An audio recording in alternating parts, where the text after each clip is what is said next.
কাছে আছে, তিনি যখন কথা বলছিলেন এবং তিনি যখন এই জবানবন্দি দিচ্ছিলেন আমাদের কাছে, তার পাশের রুমে তার আত্মীয় স্বজন ছিল। ইভেন তাকে যখন আমাদের ক্যাম্পেও নিয়ে আসা হয় তখনও তার আত্মীয় স্বজন আমাদের সাথে, আমাদের টিমের সাথে আমাদের ক্যাম্পে আসে। এরপরও তদন্তের স্বার্থে তদন্তে বিভিন্নতা থাকতে পারে, তদন্ত বিভিন্নতার মোড় হয়। তদন্তকালীন সময় যদি আমাদের কোনো সহায়তা দরকার হয় আমরা অবশ্যই সহায়তা করব। এছাড়াও যেটা বললেন যে আমাদের র্যাবের কোনো সদস্যের জন্য যদি কোনো ধরনের অভিযোগ বা কোনো ধরনের গাফিলতি পাওয়া যায় আমরা অবশ্যই তার ব্যবস্থা নিব এবং আমরা তদন্ত সাপেক্ষে সে ধরনের ব্যবস্থা নেব। আমাদের কাছে যদি অভিযোগ আসে আমরা অবশ্যই এটাকে খতিয়ে দেখব। আপনাদের বক্তব্য অনুযায়ী বিষয়টা এরকম দাঁড়ালো না যে আসলে দুইটা সংস্থা দুই রকম, সে তো 164 করে নাই, সে আদালতে 164 করে নাই। আপনাদের কাছে যে জবানবন্দির কথা বলেছেন আপনারা মিডিয়া ট্রায়ালে কিন্তু আপনাদের র্যাব 2 এর র্যাব পার কর্মকর্তা অধিনায়ক তিনিও কিন্তু বলেন না যে সে স্বীকারোক্তি দিয়েছে, কিন্তু আদালতে সে অস্বীকার করেছে, যার কারণে তাকে রিমান্ডে নেওয়া হচ্ছে। তাহলে কি বিষয়টা এমন হলো না যে এখনো এই হত্যাকাণ্ড নিয়ে পুরো বিষয়টা ধোঁয়াশায় রয়ে গেল?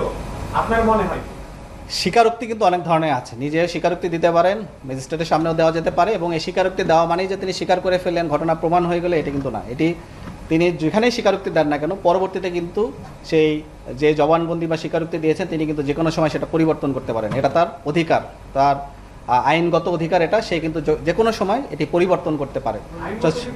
অবশ্যই আইনগত স্বীকারোক্তি আমি যখন দিয়েছি এরপরে যদি আমি এটাকে পরিবর্তন করতে চাই এটা আমার আইনগত অধিকার, আমি যে কোনো সময় এটা পরিবর্তন করতে পারবো। কিছু হোক বা যাই হোক আইনগত, আমরা এখানে আইন নিয়ে এখন করবো না, আমাদের স্টেটমেন্ট আমরা দিই, আইনের অনেক বিজ্ঞ লোক আছেন।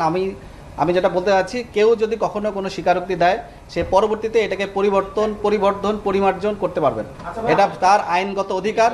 সে তখন বলতে পারে আপনার 164-এর যে সিস্টেম এটাও জানবেন, 161-এর যে সিস্টেম এটাও আপনারা জানবেন।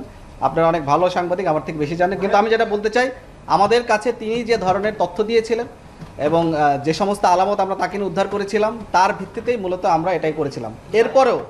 এরপরেও আমাদের যদি কোনো গাফিলতি থাকে এটি একটা তদন্তাধীন বিষয়, উভয় সংস্থায় তদন্ত করছে। আমরা পুলিশের সাথে সহায়তা করব, পুলিশ আমাদেরকেও যদি তাদের দরকার হয় আমাদের সাথে যোগাযোগ করতে পারে। কিন্তু তদন্তে যদি আমাদের কোনো গাফিলতি হয় এবং এই গাফিলতিতে যেই এটা দায় হবে তাদের বিরুদ্ধে আমরা ব্যবস্থা নেব।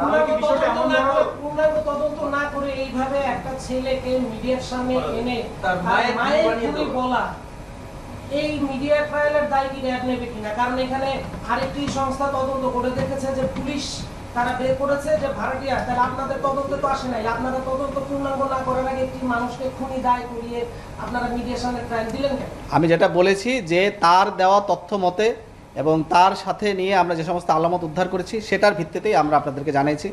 মিডিয়া ব্রিফিংটা কিন্তু মূলত একটা সামাজিক সচেতনতামূলক কাজ, একটা প্রিভেন্টিভ মেজার্সের একটা অংশ হিসেবে নিবারণমূলক যে কাজ, মানুষ যাতে এখান থেকে শিক্ষা নেয় এবং আমাদের যে অপরাধমূলক কার্যক্রম আছে সেখান থেকে আমরা যাতে সচেতন হই, এটাই কিন্তু একটা উদ্দেশ্য। এটা কিন্তু অন্য কোনো উদ্দেশ্য না, মানুষকে সচেতন করা এবং নিবারণমূলক যে কার্যক্রম তারই অংশ হিসেবে মূলত আমরা এটাকে কাজ করি। আপনি কখনোই বললেন পুলিশ ভুল তথ্য দিয়েছে, এই তদন্ত এটা এখন যেটা বলা হচ্ছে এটা পূর্ণাঙ্গ তদন্তের পর অন্য কিছু বের হতে পারে। এটা একটা ডাইনামিক্স, একটা বিষয়বস্তু তো পুরোটাই চেঞ্জ হয়ে গেছে। আমি আপনাদেরকে স্পষ্ট করে বলতে চাই, র্যাবের এই তদন্তে যদি কোনো গাফিলতি থাকে এবং কোনো ধরনের যদি আমাদের তথ্যগত বা প্রক্রিয়াগত কোনো ধরনের ভুল থাকে এবং এই প্রক্রিয়ার সাথে যদি কেউ দায়ী হয় তার বিরুদ্ধে যথাযথ ব্যবস্থা গ্রহণ করা হবে। এটাই হচ্ছে আমাদের অবস্থা।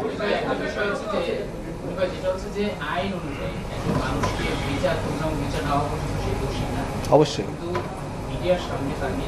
হতে পারে তদন্তের ক্ষেত্রে অনেক সময় ভুল হতে পারে, একটা তদন্ত আপাতমূলক তদন্ত হতে পারে, কিন্তু তার আগে তার যে সামাজিক অবস্থা, তার যে একটা ছেলের মা মারা গিয়েছে, তার যে মানসিক অবস্থা তখন সেই মুহূর্তে তাকে আবার মায়ের হত্যাকারী করা, আমরা এখনো জানি না সে আসলে হত্যাকারী কিনা বা হত্যার সাথে সংশ্লিষ্ট কিনা, কিন্তু তার আগে যেটা হয়ে।